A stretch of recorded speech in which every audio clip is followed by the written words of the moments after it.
What's up, fellow collectors? P Rockzilla's back, feeling better, and back in the grind of getting reviews done for the channel. And today, we're going to be taking a look at the Threezero Shin number 1. Now, this is another figure I do not know anything about. Don't know anything about the anime, never saw the anime, never followed the anime or read any books about it. I just know I'm a Threezero fan, and their die-cast ROBO-DOUs figures are basically one of my favorite lines. I love collecting these. I love the way they articulate and feel and the way they came out. They look identical to what they look like in the anime. Now I know there's two versions of this. There's supposedly the anime version and then there's a metallic version. I went ahead with the anime version. You know, the metallic version looks pretty good color wise. I decided since I'm gonna go with the original, I might as well stick with the original anime color and design. So I'm excited to get this guy out. He looks very cool. The box is one of the best boxes I've seen in any figure line before. Look at that art. That's beautiful art. Kind of makes me want to watch the anime again. I know the anime is pretty old, so maybe a little hard watch, you know, with the bad, not bad, but older art style. But maybe I'll check it out just to get an idea about it. But guys, this art box is one of the best art boxes. I'm definitely going to keep this box. I'm excited to get this guy out and mess around with him. So let's go ahead and meet Shin.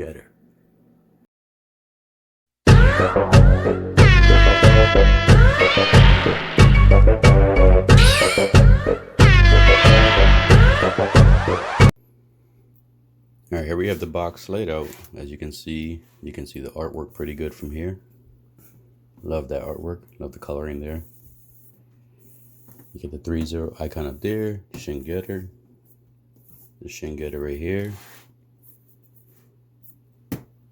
ROBO-DOU logo right there. And then from the side, you get this little circuitry design down the bottom. More Japanese lettering. Threezero. Back here, you get another better artwork of the character. That's a cool design. Little chest or belly. That's not a chest, more the belly. The beepa blast. And then down here, you get all the legal stuff. Your stickers. Threezero hologram sticker. More Japanese lettering. And when you come to the front, you can actually open up flat. And you can see the figure in there.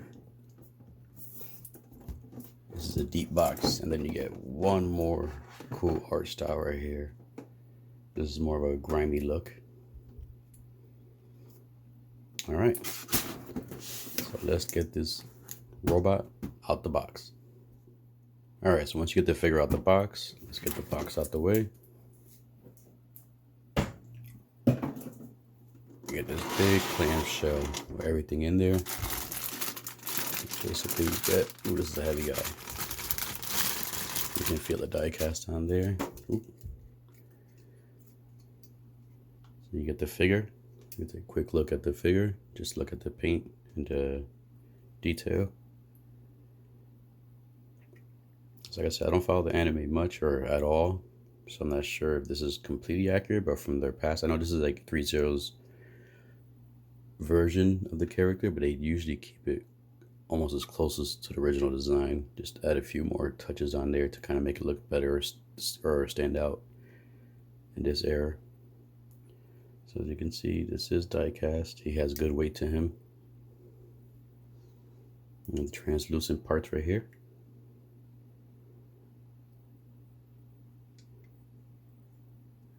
All right, so you get the figure, and you get a few more accessories in here. In this top portion, you get the hands, you get the wings. Yes, 2 sets of wings. And then on the bottom layer, you get the Threezero 1-year warranty sheet. And right here, you get the instructions that come with them. Pretty detailed instructions right here. As you can see, shows all the articulation. A good in-depth book to read before you mess around with the figure. But these I definitely recommend looking at the book because you don't want to chip any of the paint. And then on the lower base, you get the typical Robo base. And then you get his weapons. You get 2 big spears. Or actually, this goes for the sheath, whatever, I forgot I pronounced that correctly. Then you get the axe, so these pieces go into these bars. This one goes into that one. All right, so I'll go ahead and get everything out so we can go through all the accessories in detail. All right, so here I got him laid out with all his accessories out. And I did put one of the weapons together. I'll do that real quick to show the other one. So according to the instructions, this is the Getter Tomahawk. So basically, I thought you were supposed to just push this in all the way, but it seems like it works better when you push and twist. As you can see, the peg is starting to go in there more. On the other one, I was just trying to push it in only, and it wasn't going in all the way. But if you push and twist, there you go. It sets in there nice and flush. Now, unfortunately, the weapons are not die cast, and I can see why, because the size of them. This is a big weapon. As you can see, it's bigger than the actual figure.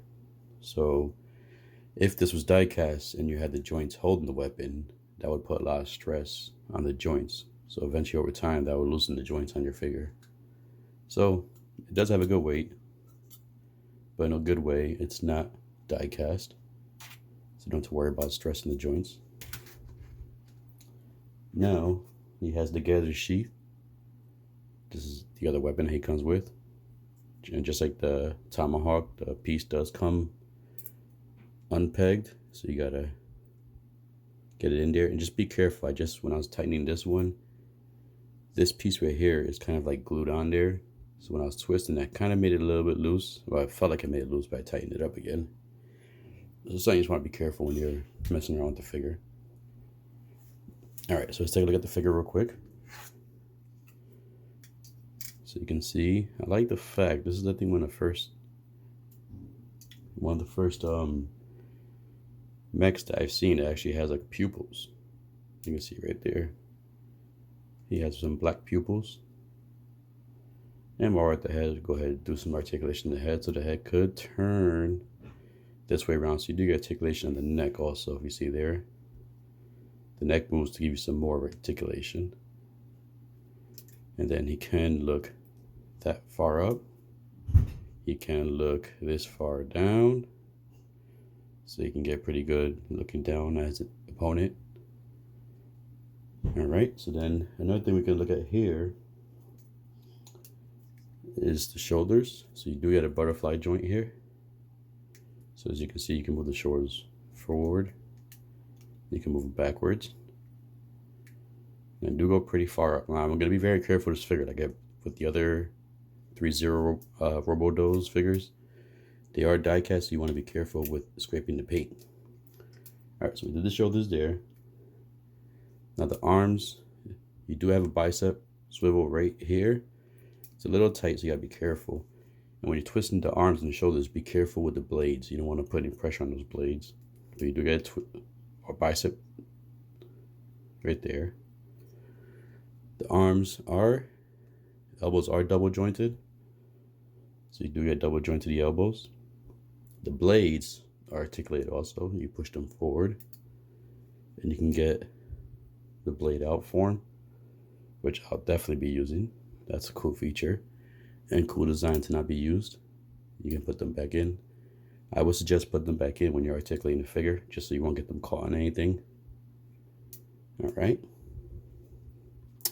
Now the shoulders let's turn the head sideways just to make sure. They do articulate more right here. There you go, as you can see there. Underneath the shoulder pad. And you can see that piece right there moves. So it's one of the cool features with the Threezero robot figures.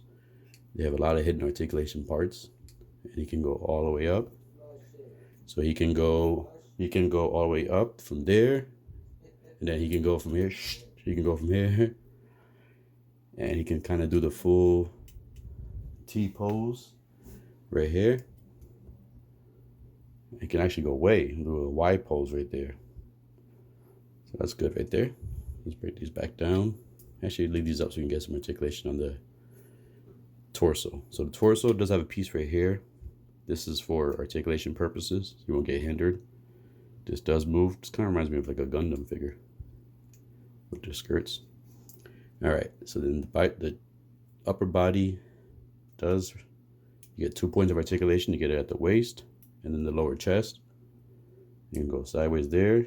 He can twist on the upper chest, and the lower waist does twist too, as you can see there.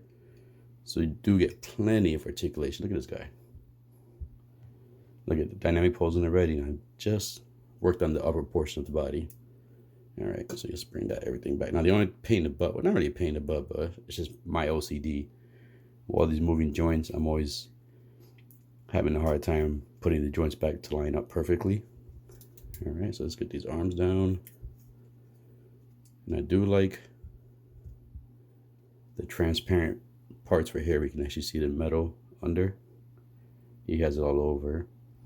Has the hair in the head also. So let's just finish looking at the upper body real quick before we go on articulation. So I forgot to do the ab crunch. So when you do the ab crunch, he can actually go back more, about that much. When you do it, you got to be careful with this piece right here because it does rub. And then as you can see, like the Transformer figures, there's more hidden articulation underneath and seamless parts that you don't see until you actually articulate the body. He gets a full ab crunch right there. All right, so let's move back up. Now the legs, if I read the instructions correctly, this part right here, you could pull the legs out a little bit to kind of get more articulation. So let's go ahead. So the legs can go, I want to say that, let me see, hold on. I don't want to go too far out. So you do get some of a split. I think you could go further. According to the instructions, you could pull this down, but it's pretty snug on there. So I don't want to pull it down too much. And I don't want to chip any of the paint. So I think you could go wider with the split. Just don't want to push it right now. And then with the knees, you do get double jointed knees, as you can see here. So that's a good feature right there for a robot. So you get the double articulation there. Look at that. Look at the knees right there. Watch this hidden feature right here. Look at this piece right here, as you can see. Watch that. Watch as it hides when you articulate it. Look at that. Everything is hidden under there. I'll show you from the side. You can see. Watch this joint. Psh. Look at that. Seamless joints for hidden parts. All right. So you do get swivel. I'm sorry, this guy's a little, because of die cast. You do get swivel here at the waist. So let's see if you can do the good old Hogan boot. Let's see. All right, hold on 1 second. Let's bring this leg down. And let's bring this leg up. I'm not sure. According to the instructions, you could get the legs pretty high up, but mine are not going as much. So like I said, I don't want to cause any damage to it, but you should be able to get it up higher. So I'll mess around with the figure more to kind of get more articulation on there, just to see the hidden parts. All right, so the feet, you do get pivot on the ankles. And you do not, you get toe bend. There we go. So you get some nice toe bend there. All right.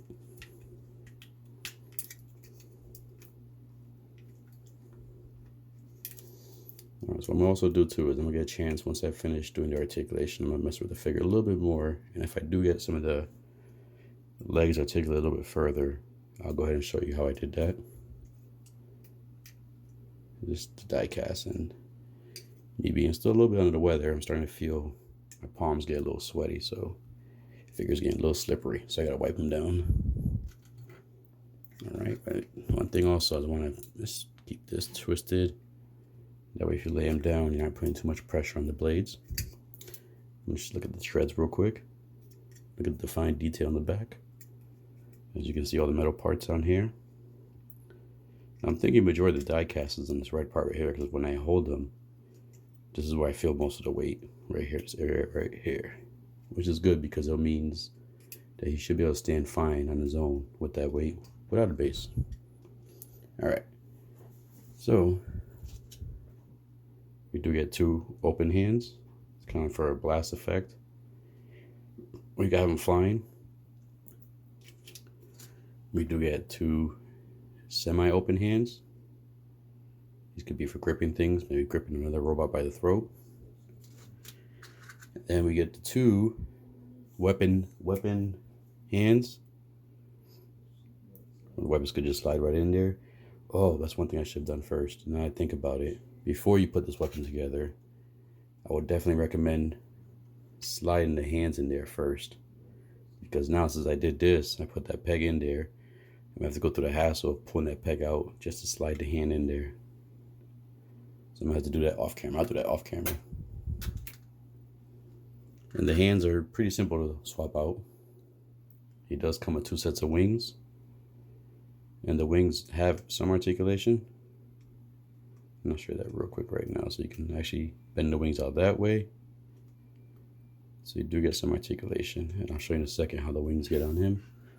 I'll do that in the next portion. I want to wipe the figure down. And then you get the typical base. Then this part clamps onto here. And then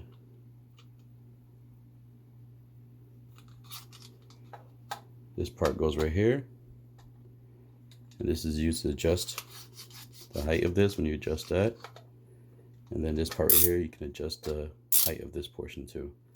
Then if you want to bring it down, just push this peg down and slide it down. All right, so that's all the accessories. And I'll show you real quick how to get the wings on there, since I'm gonna more likely pose them with the wings. So the wings do have a peg that goes right here. And that pegs into the holes right here. So you basically just push these in there.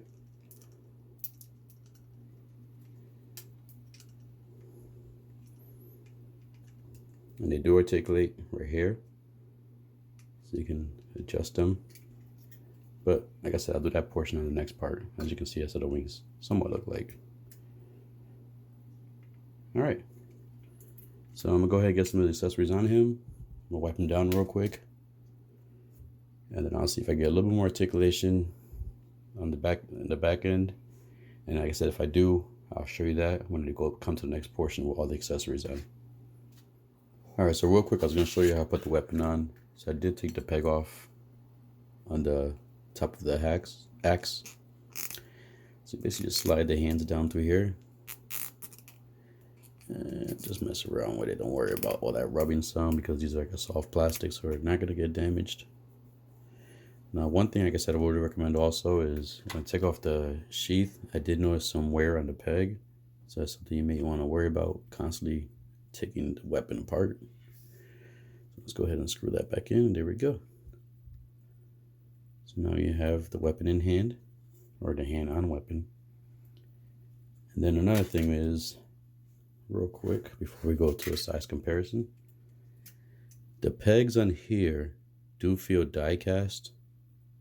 So that's good for the tension and pressure the wings do have. So basically you just screw them in there, right here. And there is articulation, I'll show you from the top, at the base of the wing. So you can kind of get it in and fully out like this.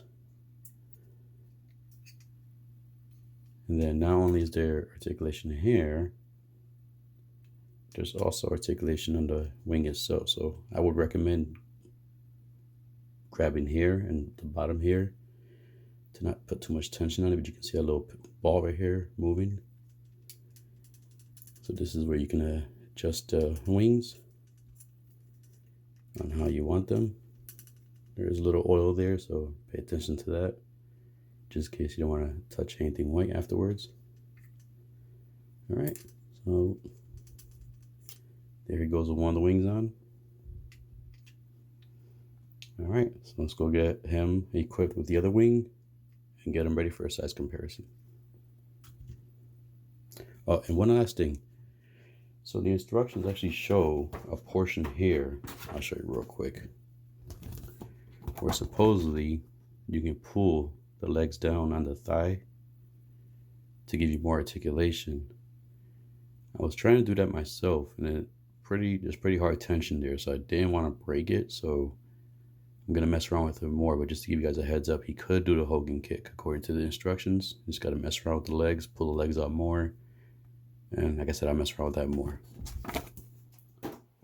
All right, here we got Shin Getter standing on a regular pose, default pose, museum pose, just for a quick size comparison. So let's go ahead and bring some figures in, and let's go ahead and bring in a fellow Threezero figure, and let's bring in the Threezero Soundwave.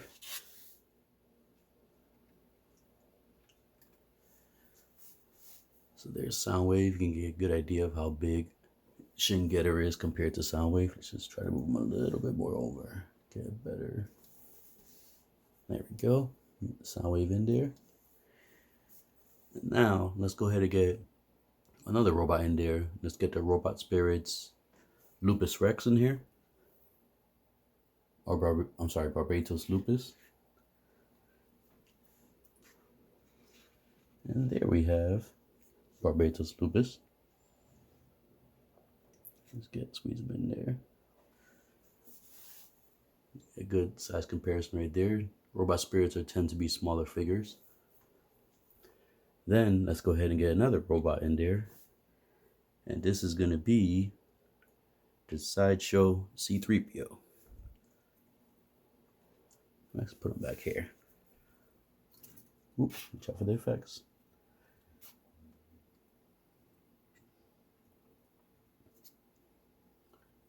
There we go, good size comparison right there with the C3PO. And last but not least, let's go ahead and get the SH Figure Arts Godzilla vs. Kong 2021. So there we go. Here's a good size comparison with different figures from different lines. All right, so here we got him in a nice, cool final pose. One issue I do have with the figure that I came across, and it's the same with Evangelion figures, is the fact that the the hands are very hard to replace. The peg for some reason doesn't fully go into the hand. You kind of gotta have to really push it in there. Now, one thing you have to be careful with this figure is when you're trying to do that is the fact that his blades on his forearms can get in the way when you try and put the hand on the figure. So be careful. Make sure you don't have them extended. I almost came across a mistake when having them extended, where I basically almost bent one of the blades. So just make sure the best option I think is kind of bend the elbow a little bit, have the blades retracted. I mean, not retracted. Have the blades in, and then try to put the hand in there. So that's kind of a pain in the butt just to get the hands on the figure. If you dealt with any of the figures like this, like I said, like the Evangelion figures, you know what you're gonna get into when you try and mess with the hands. It's not a nitpick, but it's more of like I said, because of my OCD, I did have the issue of basically when I was trying to adjust your figure, there's so many damn articulation points that when you adjust one, another articulation point moves. So you constantly like in the battle of trying, if you want to get the figure like aligned perfectly, you're in a constant battle where you're kind of adjusting one articulation point and then readjusting the other articulation point. But once you get him into the actual pose you want, he does look awesome. Here's a cool pose where he just basically has the hands across his chest with the blades out, saying like, "What? Come on, bring it, people." The other thing I did have an issue with the figure is kind of getting the wings in there. I wish they kind of fit in there perfectly one way. The peg does go in all the way, but the peg inserts are a little bit different on each wing, where I have one sticking out a little bit more than the other. I have to kind of push it in there more. So that's, like I said, it's a minor nitpick, nothing that's gonna deduct points from the figure. I do think the figure is very well made. He feels very sturdy and has good weight to him. All right, here he goes in his final pose, and more likely the pose I'm gonna keep him in my display. Now I was able to mess around with the leg a little bit and get the articulation I was having an issue with before. It did extend a little bit, but it didn't extend as much as I thought it was gonna extend. So I didn't mess with it as much. So I'm just gonna let it be, and eventually down the line, excuse me, I will go ahead and try that again. Now, one good tip is to replace the hands. The best option for you is to heat up the hands with either hot water or a blow dryer, either or, because they do pop in a little bit easier. You, like I said, bend the arm or try to keep the arm straight, but basically keep the blades in. Hold it at the elbow point, and then use your thumb and other finger to hold it at the wrist. As you slowly insert the hand, twist it back and forth until it pops into place. So he does hold the hands very good. I thought the weapons were going to be too heavy for the joints, but the joints, since they were so hard to put in, they are pretty durable and they can hold the weight of the weapon pretty good. As you can see from the pose here, it's holding the shape pretty good, straight, no problem. Axe is a little bit heavier, but it still holds the axe no problem without the joints flopping on all over the place or falling out at the wrist part. The wings still, like I said, this is an awesome figure. Has so much articulation that, like I said, someone with OCD like me, it does have a time-consuming portion of posing because, like I said, you mess with one joint and another joint moves. So it's kind of like, it's very good articulated. You can do awesome poses, but if you want to get that right pose, it is going to take you some time. You have to hold some portions while you move other portions, so that way some portions of the articulation don't move. He's able to stand perfectly without the base, as you can see here. He's not wobbling or anything. I tried pushing him over, nothing falls over. And he holds the weapons perfectly. The hands are made perfect for those weapons. He's an awesome figure. I definitely would recommend him. Like me, I don't know much about the anime, but I had to get this figure since I have the other Threezero Robo figures, and I love the articulation on them and the die cast on them and just the way they feel. These figures feel awesome, they feel durable, they look awesome, and they can basically get almost any pose you want to get from the animes or the shows. So I would recommend this figure if you were intrigued or interested in him. If you don't know the figure and don't really care about the robots, and you can go ahead and pass on this figure. It's not one of those well-known characters that you have to have in your line. Like I said, this is one of those impulse purchases for me, just because I love the line so much and I love the way he looked. And I just love having them in hand so far. So I'm going to keep getting these Threezero Robo figures as long as they keep doing them. I mean, they have some that I don't know for sure and are a little more pricier. So those I may be skipping out just because I don't feel like I should have a $400, $500 figure in my collection that I don't really know about the figure, especially at that price point. But this guy right here, he was about $140. I got him about, I want to say $125, $130. So he was definitely worth the purchase. He is a lot of fun to mess with. There's even some joints now that I'm finding out that I didn't even know were there. So that's a cool feature that I like, that you always find something new with the figure the more you play with them or mess around with them. And he does keep these awesome poses. All right, collectors. Well, I'm happy to be back. I'm excited to be back. I can't wait to start putting more content out there.